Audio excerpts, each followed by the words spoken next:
One of the things I miss most about slinging vinyl in the early days, way back before I had a store, is the thrill of the hunt. Going out to a thrift store or a yard sale or an estate sale and finding a hidden gem mixed in with a bunch of garbage records. These days I don't get as much of a chance to do that. Now record collections come into the store and I purchase those a lot, which is a whole nother level. But the thrill of the hunt and going out there and finding records is so much fun. The reason I say that is because today, during a little thrift stop, I found something very cool that Kiss fans either might know about or might not know anything about, and I wanted to let you know about it.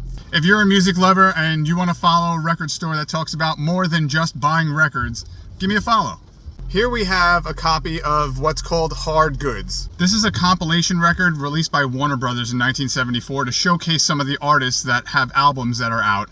These were given to record stores a lot of times so they can play tracks while people shop for records. They hear a song they might like and they might pick up the record. You'll notice on the bottom there's a lot of names on here. Neil Young, the Beach Boys, Todd Rundgren, Greg Allman, Marshall Tucker Band, Deep Purple. And then there's like lesser known names. Talbot Brothers, Chunky Novi and Ernie. So why is this significant to Kiss fans? Well, in 1974 they released their debut album. And the first major release from that album was the song Strutter. Before Kiss turned into Kiss, they were still trying to get their name out there. And they weren't very big, and this is very evident of that.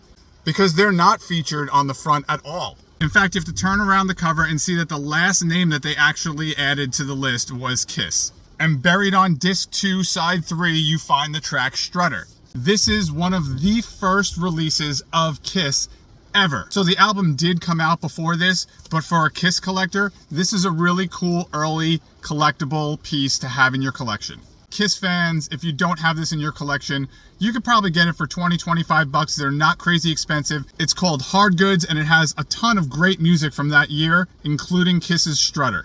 You can find a lot of the oddball stuff I have like this listed on my Discogs, my eBay page. Of course, thousands of new records listed on my website, or you can just stop in the store. All the links are right in the bio. Go check it out.